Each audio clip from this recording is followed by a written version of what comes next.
Outdoor Nationals. MX vs ATV Reflex marks the return of the popular MX vs ATV franchise. Although it's already been a year since its official release date, I thought it worthwhile to review the game from a real dirt biker's perspective, as someone who rides and races dirt bikes and knows how they behave. If, like me, you can't ride your bike every day, then MX vs ATV Reflex is a reasonable facsimile.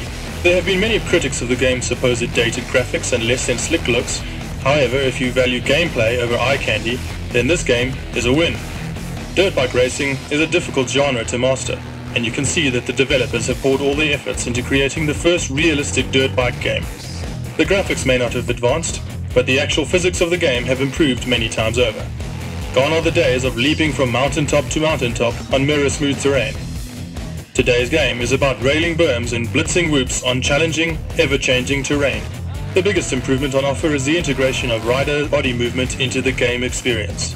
A dirt bike in motion is a dynamic object. Body position is critical to executing jumps, turns, handling ruts and whoops, and countless other riding situations. Reflex gives you control over your riding attitude with the left stick, while the right stick controls the body position and handlebar steering.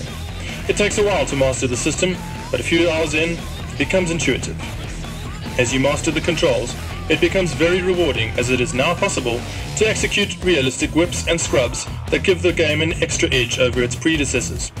The second big leap forward is in the area of terrain deformation.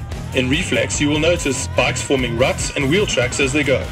In long MX races, it is common for defined racing lines to develop through corners and whoop sections, and your bike responds to the change in terrain just like a real bike would. This goes a long way to adding realism to the game, since every lap is different.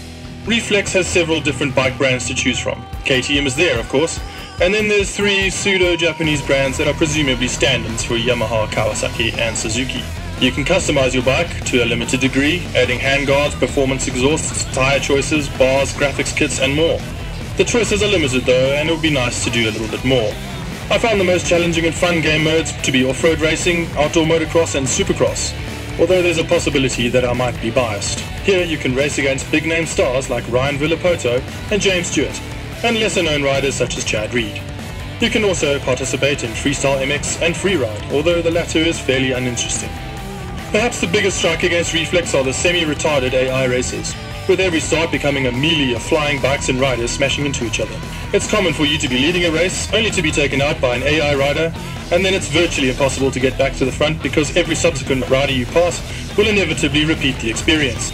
On the other hand, online play is really fun, with servers usually packed with competitive races.